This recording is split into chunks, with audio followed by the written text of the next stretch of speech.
Okay, welcome everyone for joining. Let me approve that note. So it's a pleasure to have all of you here, but we have a very special person with us today, Mounir. Mounir he is the thought leader in project management, PMO, portfolio management, and everything else. He's a well-known author. I'm gonna show you a couple of his book, and he's the founder and CEO of Uruk Project Management. With more than 30 years of international experience, Mounir has led and advised on initiatives with billions of US dollars across industry, including industrial, technology, capital projects in the United States, in the UK, Southeast Asia, West Asia, and so forth. His career includes work with some of the world's most influential organizations in the world, like Exxon, BASF, Shell, Saudi Aramco, and also training and consulting for Sabic, Ericsson, Etihad Airways, Emirates Global Aluminum. He works with a lot of ministry in that region with the government. Beyond the practice as a consultant and trainer, he's a renowned author, as I mentioned. So I'm proud of having the copy of his latest work, Vision Realized. And also has another book, Leading Mega Projects. That's a good one. And Project Management Beyond Waterfall. And yeah, that's the hybrid approach. Mounir combined deep practical expertise with a strategic vision. So with that, I will leave Mr. Mounir to educate us in the topics that we have for today. Thank you very much for accepting the invite and share your knowledge and experience with the attendees and with me too, because I always learning from everyone.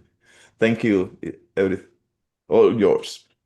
Thank you, Dr. Tony, and for the invitation. I'm honored, and I'm glad to see a few people here. Some of them I've known online for a while, and some work with me, and some I have been exchanging messages recently with. So it's good to see everybody here.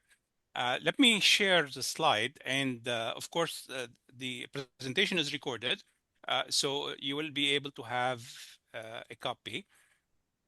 You will be able to see it. Let me see if I can share.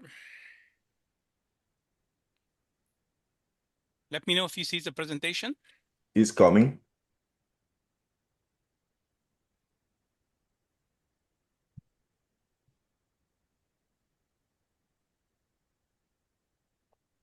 It's not here yet. It's thinking really hard. Exactly. There you Okay, go. we got it. Okay, okay, because it's I been have. on my screen for a while. Okay, um, uh, Dr. Tony mentioned my book, and actually, more than 10 years ago, I've always been thinking about these topics, and on and off when I was in Dubai and do training, we'd done some training related to this topic. And been thinking about a book for at least 10, 15 years on this topic, but I've never really got to it. So finally last year I was involved in reviewing the the PMO guide for PMI, and that brought up this topic to my head again and said, look, I need to do something about it. So last summer I decided to write a book. However, that book ended up being quite large, and there's a lot of content, and the audience is different, because when we need to talk about project management, we need to decide, are we talking to the project management community, the PMO community, or the executive? And as a result of that, and I'm deciding to divide that book into actually three books. The first book is already out, which is Vision Realize, and the focus of that book is on selling the concept of the need for transformation and elevating project management beyond the PMO. And that's what I will be discussing today. The second book is that, okay, if executive and board of director accept this concept, how do we implement it? And on that, I'm working with someone I cannot announce yet, but Mhm. potentially I have, the second book is already drafted, and I'm working with a co-author, but we have not officially announced it yet. So hopefully before the end of the year, that book will be out and we will be able to announce the co-author. I'm sure many of you know that person, but I just, because we don't have a formal agreement yet, I cannot announce it. Yeah, But keep that it book secret. is that book is about how to implement the vision I'm going to be discussing today. And that is more of using extended program approach and talking about how do we build the what I call the PM function. So let me go, and in this presentation, I will go through some initial question, and I will bring them up, and later on, I'm going to ask you maybe for a discussion on this. And so the question is, do we have a PMO? Obviously, and today, probably some of the research I've seen, maybe about 80% of large companies in North America, at least, have PMOs. But then the question becomes, is it a department level or a corporate level? Or what does the PMO does? This is one of the biggest challenges we face in the PMO community and the Mhm. PM community, is we don't have a clear definition on what the PMO. And we've seen a lot of posts recently. Some of them say, the PMO shouldn't be this, it should be that. And the PM shouldn't be this, should be that. But what is this and what is that? That's where we often have a lot of differences out there. And that led me to say that, okay, what do we need to do about it? Is the PMO involved in strategic planning? Yes, some PMOs are, but most PMOs probably are not. Where does the PMO manager or director report to?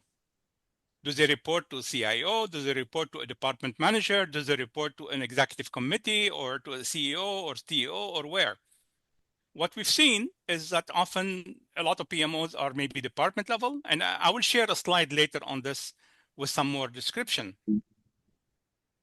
Now the question here, and feel free anybody to jump in and answer, does any of you work with an organization where they have a chief project officer or chief project management officer? I never. No, nobody? No, Okay. no, no, man. Well, when I've done research on Sales Navigator on LinkedIn, around the globe, there was only like few hundred or less than 2,000 CPO in the world, in the whole world, where there are, if you look at chief marketing officer, there were like hundreds of thousands Hmm. of marketing officer or chief operating officer. So obviously CPO as a role is quite new and it's still not very common at all. The final question I want to ask here and trigger you to start to think about it throughout this presentation is, why do we have, when it comes to project management, maybe that's the way I should put it, we have project management office, but when it comes to other function, HR, IT, finance, Hmm. marketing, we have departments or divisions or business units. Right. It may be just a semantic of terminology, but it's not. It's not. I mean, we can have this at the president office or the the chairman office. And usually that's a few people that sit in, ideally in a small place that are representing or supporting a key position. So it's not just name. It's also, if you think about it, uh, the difference between a division, usually a division, an office, it could be set up by an executive or a department manager even, right? However, when we're talking about a division or a business unit, that often, based on governance of organizational governance around the world, in the vast majority of organization, to establish a division or a department or business unit, that's typically a board of director decision. So there is a huge difference. It's not just the name. It's also basically in the level of governance that exists. Because a department, a division, or a business unit often recommended by an executive committee, but the governance is the board of director. Whereas an officer or a director or a manager could be by any executive decision. Now, why is that important? Because the person who set up an office can dismantle it very easily. Whereas if you have a department, for example, if a company is losing money, right? The board of directors are not going to dismantle the finance department. However, the PMO is not performing well, an executive can say, adios, thank you, we don't want you. You're not performing. You're not proving your value. So when I'm asking this question, I really want you to think about, the issue here is not just semantic of names. Mm-hmm. So let me move on. So basically, the reason I have on this agenda is a long agenda, but I'm not going to go through the whole thing.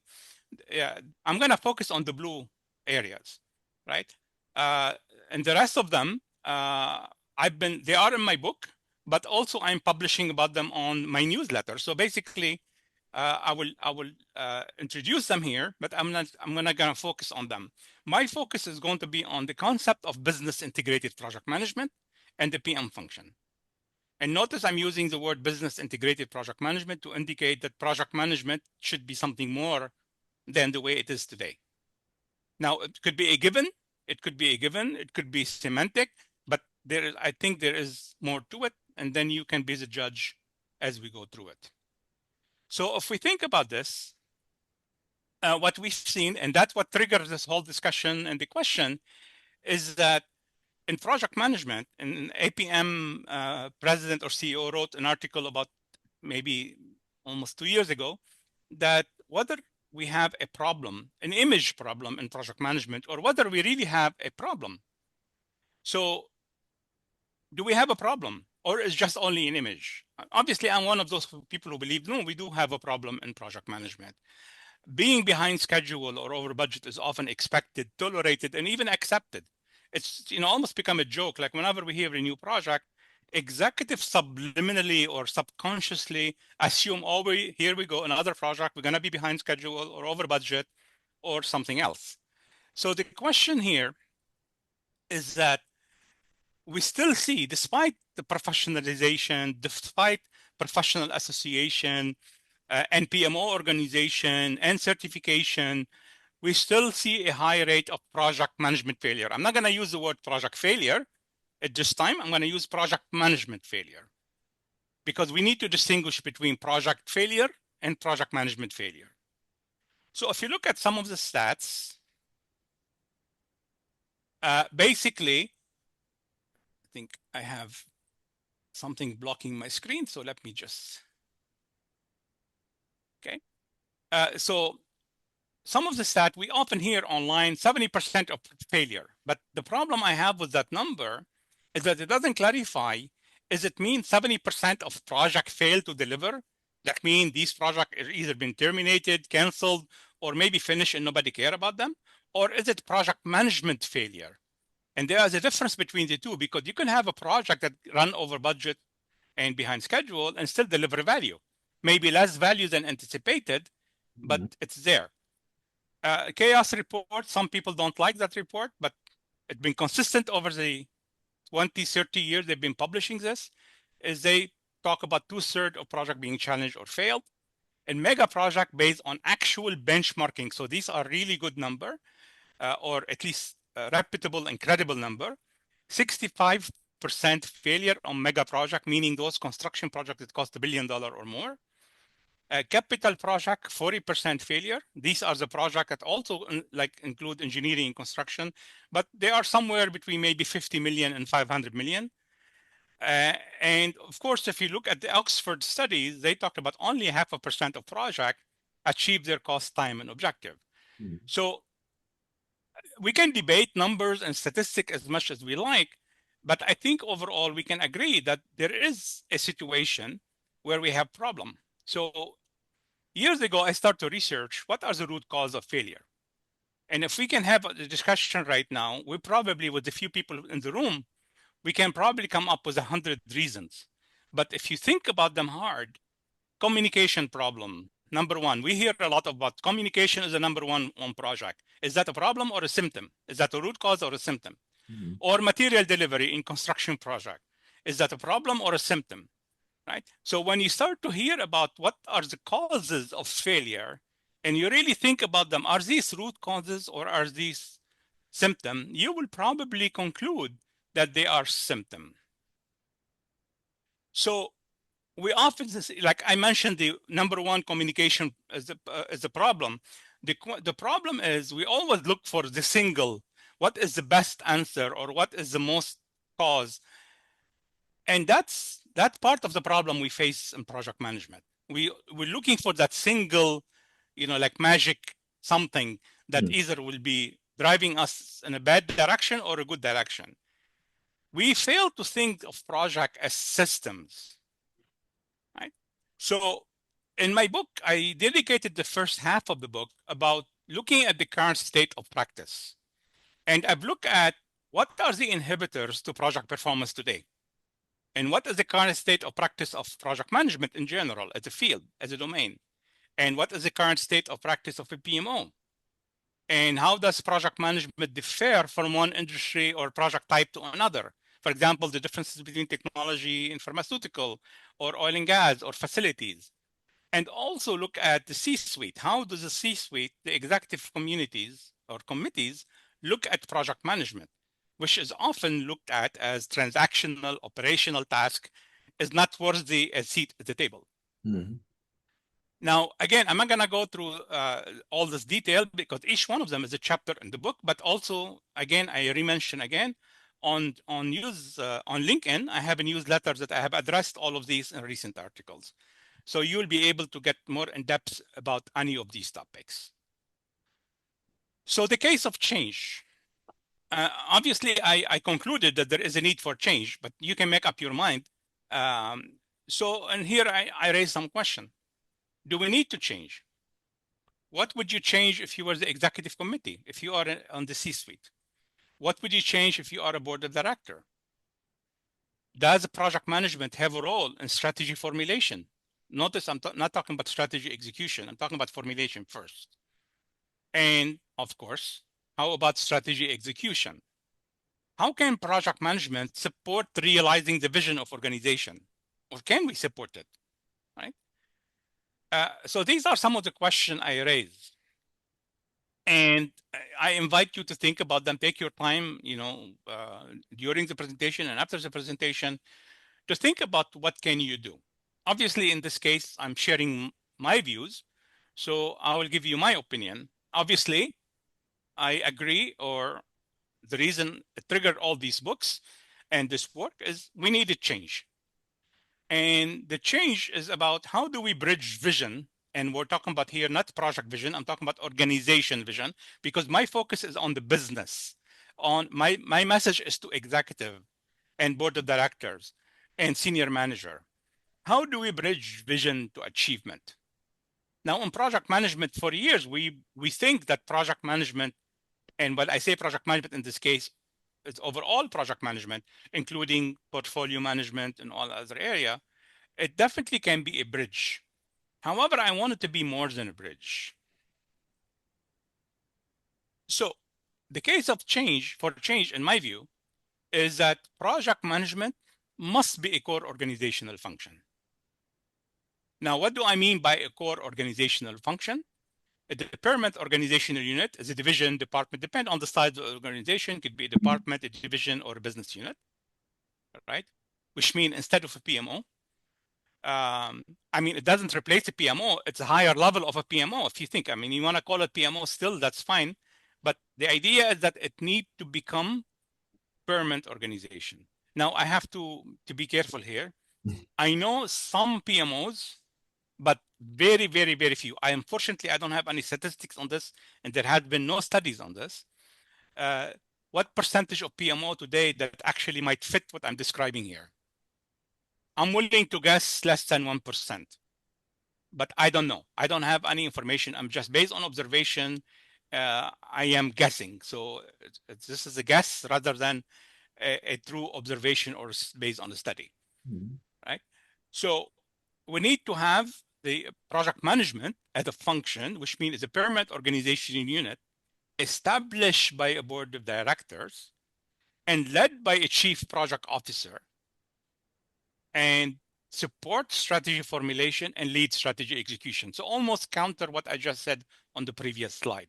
So basically this will become a core organization like finance, like HR, like IT in the company, led by an executive. So we have a seat at the table. We participate in the strategy formulation. Now, why is that important? Because we as a project people, and if we have a project management division in an organization, we have the historical data. We have the performance record. We know the history of how we performed in project management. So we have that in-depth knowledge. And if we kept it, including lessons learned, project archive, we have a lot of insight. We need to use that whenever the organization are talking about doing some transformation initiative or any change initiative or basically the strategy of the company. So we need to move project management beyond transactional role or only focus on execution. We need to be spreading the PM mindset across the organization. Right? So that's not a projectized organization, but the idea is that if something smell like a project, it should be treated as a project, which means it should be managed systematically, not as a task or as an operational or transactional action, regardless how small or big it is. Now, obviously, a benefit if we do that is, and there has been a lot of evidence of that, and I will share with you some studies, will help us optimize the capital deployment of organization. It should help us increase success rate and ultimately, of course, realize the vision. So we believe that success is possible. Success is possible, which means, or how do we achieve? Why do we think success is possible? Because that is where project management maturity come into the picture. And we don't often talk enough about maturity. I will share some studies with you, and I will pause maybe for some mid-session question.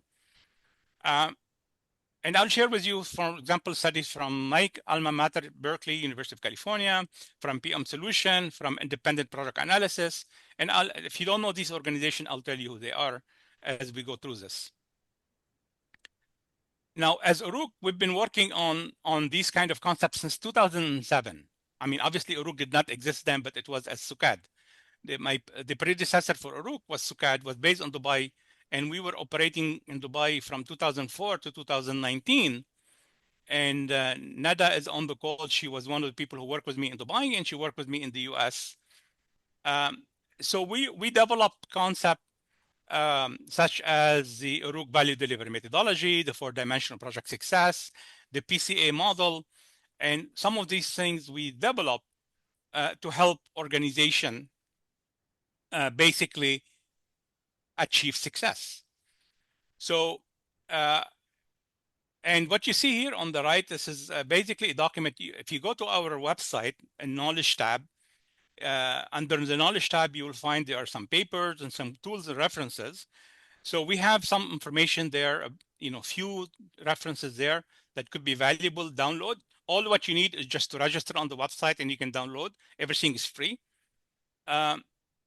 And on this topic, on project success, if you're interested, let me know. On October 16, I will be presenting on this at an event called Evidence-Based Project Management, sponsored by Northeastern University and the PMI Mass Bay chapter in Massachusetts. So I will be speaking there on October 16 on the concept of success. But these kind of information are available on our website, and you're free to access it. Sorry, somebody have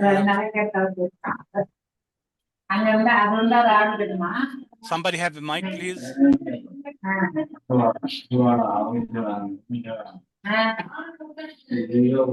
Hello? Somebody have their mic open. Okay. I believe, yeah, KK is under the name KK. He have the mic was open. Yeah, I see that. Thanks, Nada. Okay, anyway, it's quiet now, so let's continue. So this is a study that's done.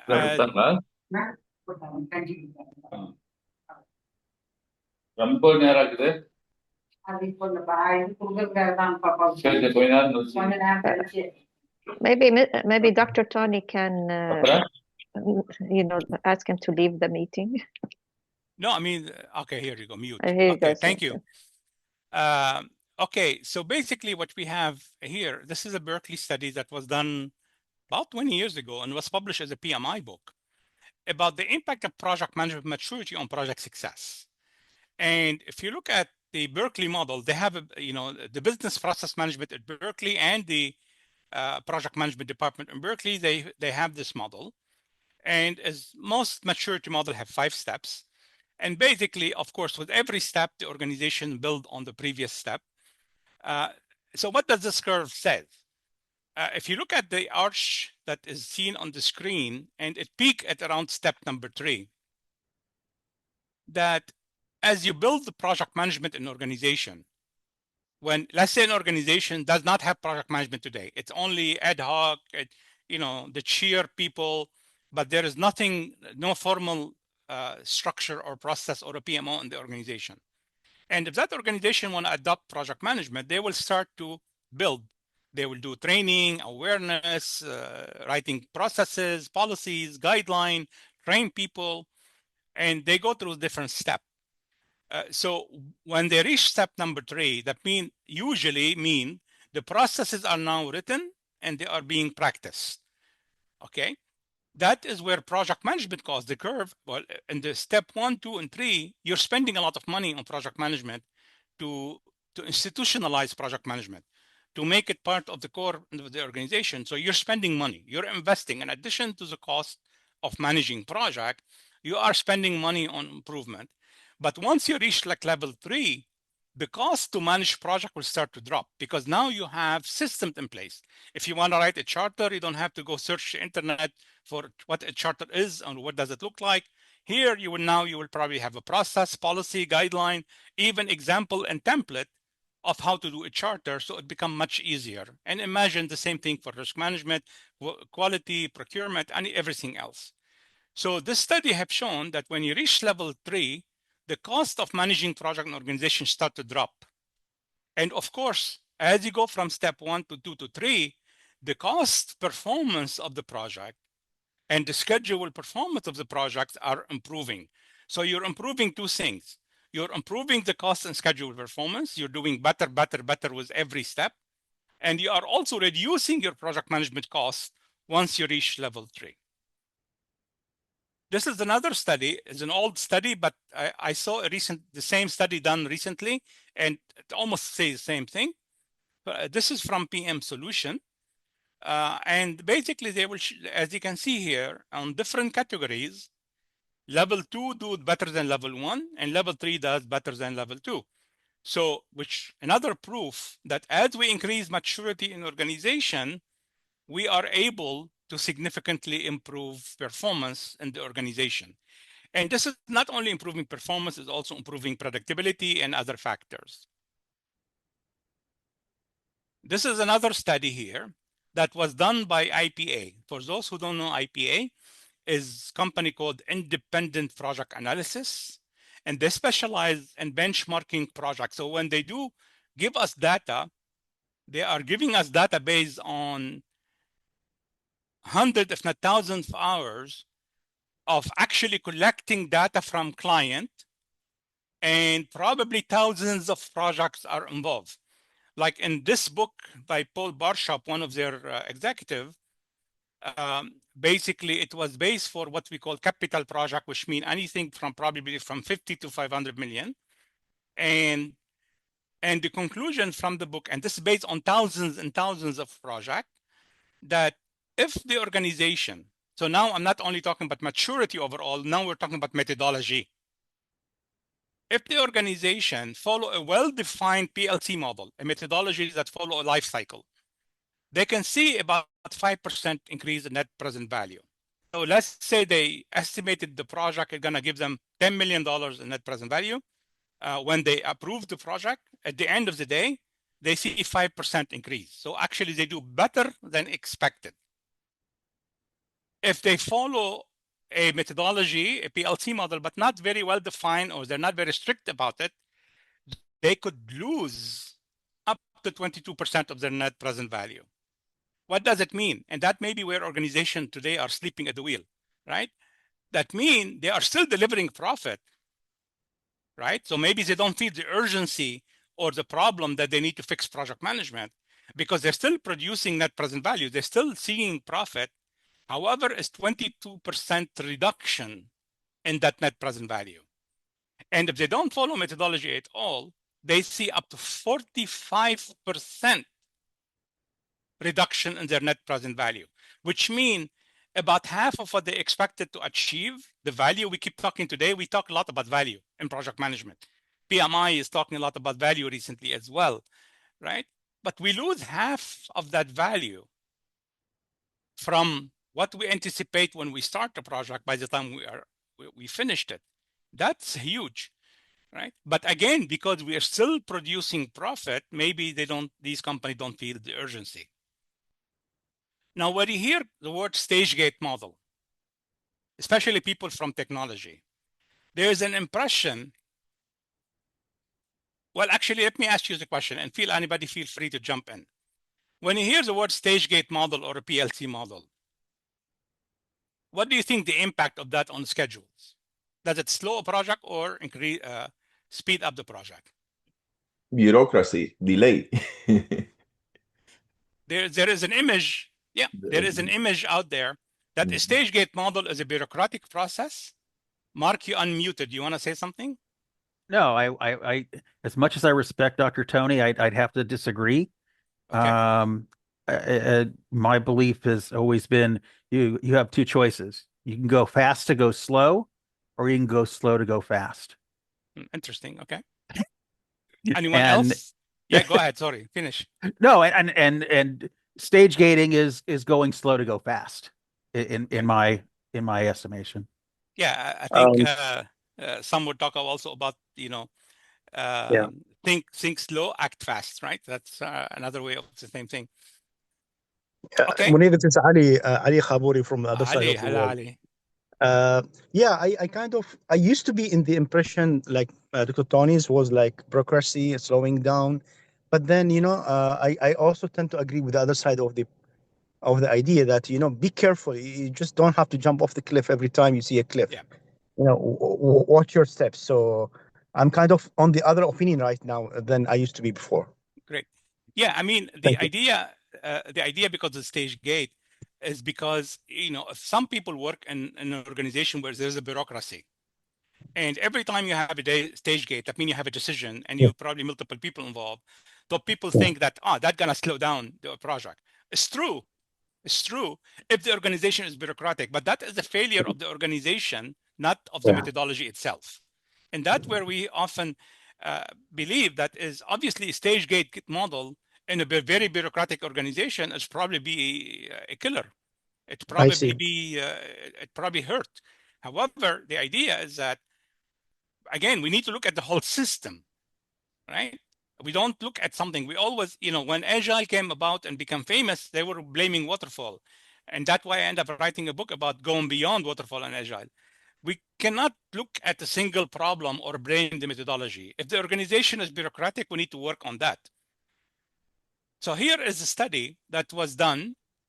This is published on a company called StageGate Model, but this is not their analysis. They ask actually an independent analyst, an independent company, to do an analysis on the StageGate model. And what they found out is that, and this is published on website, and their link is here, is that actually a proper stage gate model in a mature organization, we have to maybe make the clarification, is lead to 30% increase in product to market.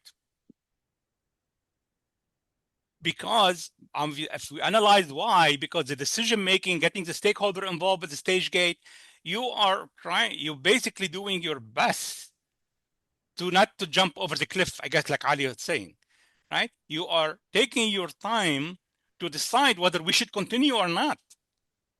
I think a year ago, I heard about a project in Canada, and after they spent 500 million, they canceled the project. And some people were looking at that, oh, that must be a failure. Actually, you can think that way, that they wasted $500 million. But if this project is going to be multi-billion dollars and they determine that it's not going to deliver the value, so that is the purpose of something like stage gates, that despite the losses, despite the money spent or the opportunity lost, you should stop. So basically, if you're digging a hole, you don't want to continue to dig. You want to stop somewhere. So a stage gate model help us avoid mistakes later in the project. Also, obviously double the chance of achieving revenue and profit, and more than double the chance of achieving your budget and time. So the last few cases I shared actually demonstrate that where we increase maturity of project management system in organization, we actually do much better. Now, of course, a PMO can do this, but we're saying we need to go a little bit more than that. So now let me shift a little bit the discussion and talk about transformation. If we want to transform, what do we need to do? First, as a mindset, we need to recognize and accept the following. I'm going to read for you. Project management offer organization a critical set of skills. I think most of us in project management agree with that, right? But the problem is, do we live it? That's a different story. I'm not going to go there. Project management can be a competitive advantage, and project management is indispensable for organizational success. These are kind of the marketing statement I've been using for a long time. If we recognize that, then the challenge on us as a project management community, consultant, authors, trainers, association, we must come out of our current state of practice and be accountable for results. The reason PMO today face often that we need to continue to prove our value, maybe because we're not delivering the value expected.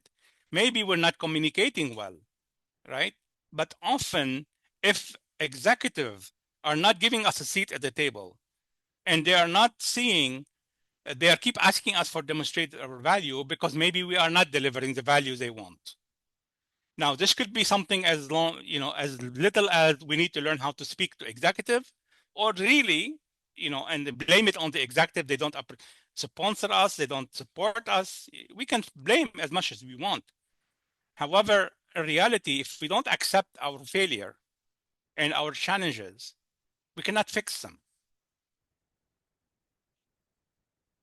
So the idea of going beyond the PMO is that we want to build what I call the project management function, like the finance function, like the IT function, like the HR function organization. And it sit on 3 pillars. And that is what my whole book, the first book, is all about. Is we need to have project management division, which is a higher level than a PMO. Remember, because the division is, or a business unit is structured by a board of director. We need to have an effective system. Now, let me touch on this a little bit because we've seen a lot of posts recently on LinkedIn and others. They talk about, oh, the PMO should not focus on process, it should focus on value. Excuse my language, that's bullshit, right? Because you cannot deliver value if you don't focus on the process. Value doesn't come based on wishful thinking. Value is delivered by systematically. We've got to do things systematically to deliver value. So we need the systems in place. We need the processes in place, right? And I think all of you are familiar with the concept project management depend on the 3 pillars of people, process, and tools. Well, here we go. We have the process, the system, and the people aspect. And what does it mean? Obviously, that's where we get into, my co-author and I are getting into a lot of in-depth in my upcoming book.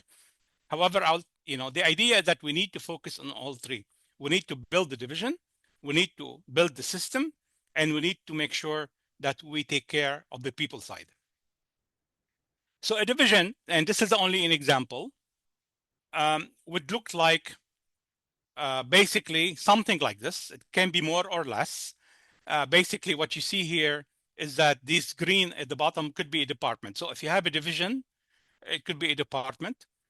So you'll have portfolio management, the PM system unit, let's call them department or unit, doesn't matter. So you have a unit responsible for portfolio management. You have a unit responsible for the PM system, the policies, the guidelines, the procedures, And you have a unit could be responsible for delivery, and so it depends on the organization. And you have the people aspect, the career management side. And of course, you have governance as part of that. Now, what does each one of them? It's a long discussion, leave it for a future discussion. But basically, this is an example. This is a potential structure of a division. So if you think about the division, the hierarchy, it would have 3, 4, 5, maybe more unit underneath it, each one of them responsible for something. Which brings me to the concept of business integrated project management.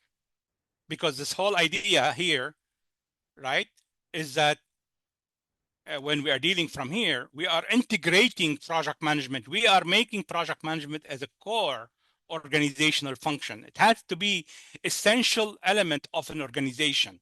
So it has to be embedded across the organization, all division, all department, everywhere, up and down with the organization. So how do we do that? And that's what I call business integrated project management. And business integrated project management focus on what I call vertical integration and horizontal integration. If we think about the vertical integration, as you can see, we need to have the hierarchy of the link that has to be synchronized between strategy, portfolio, programs, and project. And obviously we can include product as well there, but I mean, program and project usually are there to deliver product. And they have to be synchronized in real time and offering a single source of truth. So everybody within the organization can see the big picture. That's the whole idea of the vertical integration.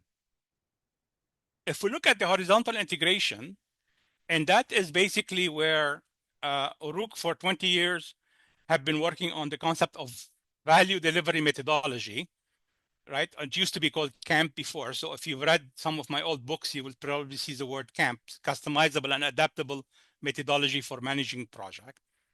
Is that project or system, remember I talked about project being a system earlier. Every project from an owner organization, let's talk about owner for now, it start not with a charter, they start with an idea. Once an organization decide to do something, or they are considering to do something, we want to build a new clinic, we want to build a hotel, we want to develop a software platform, a SaaS product. From the time the organization decide to consider, not to approve, to consider that idea, and they need to go through the business case, through the feasibility study, that is where the project start. And the project doesn't end with the product. The project in our methodology, and after its initial operating, so we can validate success. We can validate it delivered what it's responsible for. And throughout that life cycle, we have to integrate with the organization. Now, let me go back to PMO. And why is this idea slightly, we're talking about different than a PMO? I look here, I chose 3 types of PMO. Obviously, there are maybe 20 types of PMOs. We have a support PMO. We have a division or department PMO. We could have a corporate PMO. And if you look at on the rows, each one of them, does it do? Obviously, I cannot cover this in this presentation. We don't have the time. But you can take the time to study it on your own. But for example, if we look at delivery, product delivery, in a support PMO, usually you're not involved. In a division PMO, you're probably doing delivery for that division. So you are responsible for product delivery in that division. If you are in IT, you are delivering IT product. But if you are a corporate, you're probably not involved in product delivery, right? Project selection above it, obviously, if you are support or division, maybe you're not involved in that. But if you're corporate, you're probably involved in project selection. So what you can see here, there are a lot of no, yes, or maybes. But the idea of a PM division, you can see yes all the way. What that means, the PM division must be comprehensive and must go over all different type of PMOs and consolidate them into a division. Now, that doesn't mean all people within the organization will become part of the PMD. Otherwise, the PMD becomes the whole company, right? we're talking about here, the select project specialists need to be in the PMD, but this PMD is responsible to spread the project management culture throughout that organization. So in conclusion, how can executive embrace PM as a strategic driver? Our conclusion is that they need to start shifting the thinking from temporary PMOs to integrated project management division. Use concept like the business integrated project management model, and use concept like the 4 dimension of project success or the PCA model, which I did not touch on today. The October 16 presentation I mentioned, I will be talking about that. So my book was How Top Executive Bridge Vision to Achievement Through Project Management. And with this, I conclude my session. We have obviously still time for questions and answer. So I'm looking forward to hearing your comments, your question, your challenge, Right. anything you like. Yeah, thank you very much, Mounir, for great discussions and a summary. So you summarize in a few minutes the 228 pages. This book is very readable. So grab your book today and explore everything that wisely Mounir put it together. So thank you. That's wisdom. So. Thank you. I am still reading, analyzing every word you say in the book. Yeah, it's I deal with something. I mean, most of us, I think one of the challenges is that whenever we talk about project management or project management improvement, we always think of PMOs, right? Mhm. And nothing wrong with that. But the problem we see today, some PMOs are doing great job and some PMO are struggling. Some PMO fail quickly, some PMO lasts forever, right? Mhm. So the challenge is, and we see something, and I talk about that in the book, is about, what we often see in the PMO community, I call it, and some people disagree with me, is that rebranding. Mhm. Like, PMO is not working, let's do a vision realization office. Let's do a transformation management office. Let's do an agile management office. We always look for a rebrand or a new name or something, but we are not addressing the core. And the core Exactly. is when we need to prove our value all the time and we need to fight for seat at the table. The core is that we are not uh, looking or treating project management Mhm. as a core function. And what really frustrates me is often enough when I talk about this concept, the people who oppose it the most are PMO consultants. Right. I don't know why, right? Mhm. We're not talking about eliminating the PMO. We're talking about making the PMO role much more visible. Now, I call it PMD. You want to keep the name PMO, it doesn't really matter. Names doesn't matter in this case, Exactly. as long as it deliver what it's supposed to do. So if Yeah. we want to shift from process to value, we really need to think hard. Yeah, last year I wrote an article about from the office to departments, the thing that you're saying. Because Yeah. when you establish an office, it's like let me give it a try. I am not 100% sure that I want to invest in that organizational unit. So I call it an office. Office has the connotation that is temporary. Yes. But when you say it's a department, it's I am all in. I'm putting money in this because I'm 100% sure that that's gonna help the organization to move uh, Absolutely. to the vision. It's a commitment. Absolutely. Uh, Questions. So let's share knowledge here. So we have 10 more minutes. So any question? Doc- Yeah. Dr. Tony, this is Ali Khabouri. I don't know if you remember me, but we met in Riyadh this year, and you asked us to use one of the silverwares. And Oh, which yeah. one you prefer? So I was there in that master class, and I was very excited about the metaphors you gave about it, and it helped me later to explain, that one methodology cannot be the best in all situations.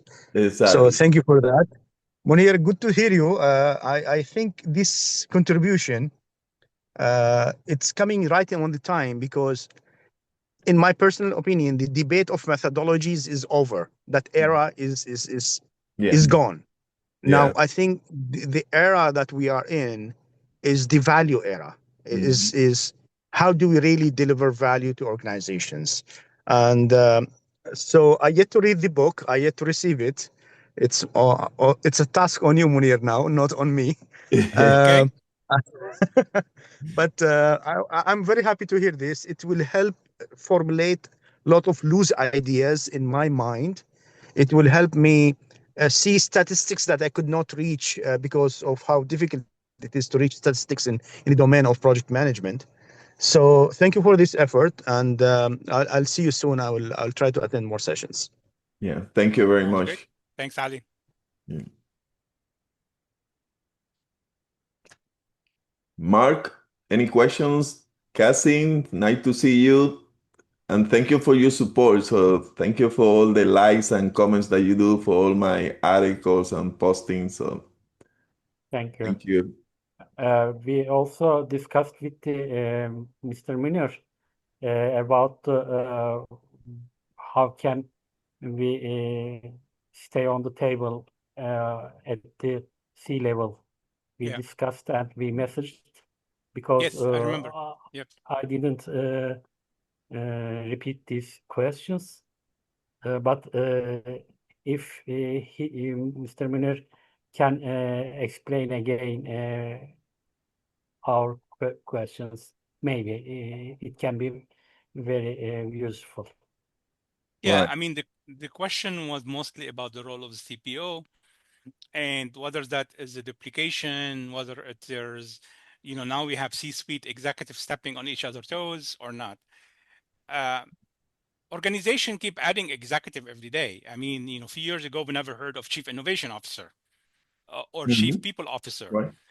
or a chief whatever. So organization evolve. And today, organization, if we look at how organization, what organizations do, and this is something we learned from PMI 30 years ago, organization do two type of work.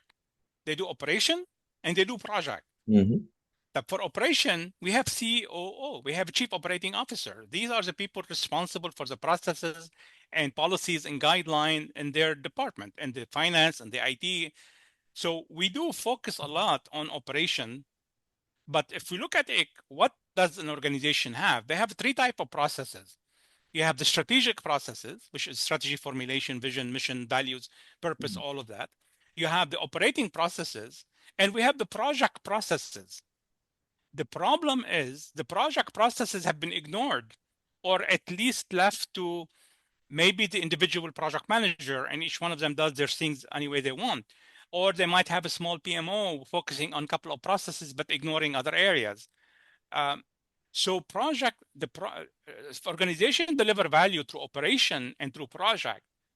Why project is not visible enough? Why do we have chief marketing officer and chief IT, CIO, and CTO? In IT, we have two. We have CIOs and we have CTOs, right? And then we have the CFOs, and we have all of these positions. And if we look at it, each one of these division or department, finance does project, HR does project, marketing does project. Mhm. All of these divisions do project and do operation. Right. The operation processes are well established, but the project processes are not well established. So that is where the challenge starts. So how do we deal with that? There are two ways organization make a difference or make a change. Mhm. Bottom up, right? You have employees at the bottom, project manager, individual project manager. They start to make some processes, some initiative, but it's extremely painful and extremely slow. I mean, Mhm. I've been there where I tried to make changes from the bottom. I was able to have some successes, but I had more failures than successes Right. because you're working from the bottom up versus working from top down. Now, working from top down, we often focus a lot on trend and empty promises. Here we're talking about no. If we can get to executive, and that may be one of my pain points with PMI. PMI have, for example, the executive council. The executive council where you have 50 to 100 executives from different companies. There, the question is, and I asked that once to a PMI executive, and I never get the answer. Does any of these companies in the executive council have a role of CPO? right? So if you are promoting and working with executive council, what are you trying to do with them? Selling them certifications, selling them courses, or we need to elevate, we need to get them to see that project management is of strategic value to organization. How do we transfer that into something practical? Well, start with having a chief officer responsible and accountable for delivery, right? That chief officer will be responsible to build the function and to hold their people accountable in order for project management to be accountable for organization, so we can shift from being a transactional role. So here's the role of the CPO is a person dedicated to making that happen, working with the chief product officer, working with the chief financial officer, working with all the other chiefs. Because at the end of the day, it's a team effort. Definitely. Right? So, and that was where the role, in my view, become important, because you can have the role only without the department, and I don't think it will go far. I did a survey on this, and I think it's in the book as well. I did a survey on this long time ago on LinkedIn. Some of you might have participated. If you only look for a CPO without having PMD, then you only have a shell of a person. Mm-hmm. That person doesn't have power to support him or her. And if you do a department or a PMO without that seat at the table, we're gonna always see problem with the PMO trying to fight for that seat at the table, and we end up with a hidden battle. You know, PMOs want seat at the table, and executives said, no, no, no, you're not allowed to come here until you prove yourself. The, Right. we need to change. We need to change that mentality. So we have an obligation to go toward promoting that concept, and that where, in that case, the CPO role is supplemental and supporter of the chief strategy officers, the chief operation officer, and all the other executive. They work together as a in a synchronized way at an executive level. Yeah. Thank you very much, Mounir, for all the knowledge that you have shared with us, and definitely that gonna help us to be better leaders in our organization. Thank you. Um, We still any have a couple of minutes, other I think. Yeah. question? We have 2 minutes. I think rather than throw a question out, I'm just going to say it's great to see, as I said at the beginning of the meeting, uh, old friends and new friends alike. Mhm. So it's really good. I and again, I've got an interesting question, but in the sake of time, I 100% agree. It's got to get to the top. The question is, how do you get to the top? And I'm actually going to be reaching out to a couple of you about something I'm going to be speaking to here in Izmir, Turkey. The custom, I don't know if you're coming. I'm going to be Yeah, speaking I am to coming. excellent. It's a case study where I was in a situation where there was you mentioned the rebrand, Mounir. Yeah. I was presented with an opportunity to rebrand what was the PMO. I couldn't use those letters anymore. Uh, and instead, I use it as an opportunity to get project portfolio and program management asked to sit at the table Mhm. as Right. opposed to me asking to sit at the table. So I 100% agree, but it's not always a possibility in some organizations, and so Definitely. I'm trying to cover both bases. Well, you Absolutely. guys are working from the top down. I'm trying to work from the bottom up. Mhm. Absolutely. And Very I good. think in the book I talk quite a bit about that, Mark, is that it, my approach, especially with the second book as well, is to work it both ways. We cannot depend only on top, bottom, and bottom up. It has Exactly. to be some kind of collaboration, but it need and again, I know my proposal is quite a bit of far-fetched, a little bit maybe for some organization. So the question is that don't go all the way there. You can Mhm. start, this is where I love, the agile concept, right? Build it iteratively, incrementally, right? Definitely. And take your time to build it slowly, but surely build it. To have that, but start with that vision in mind, Mhm. right? Agreed. Well, thank you very much, Munir, again, Thank and you. thank you, everyone that joined these sessions. I will be sharing the recording if you want to go back and listening. And again, so we always trying to have people the caliber of Mounir and many leaders to share knowledge. So we are like a Medical Pinto say a collective intelligence community. But thank you everyone for attending and having a great rest of the day wherever you are. Thank you. Thank you, everybody. Yeah, and thank you again.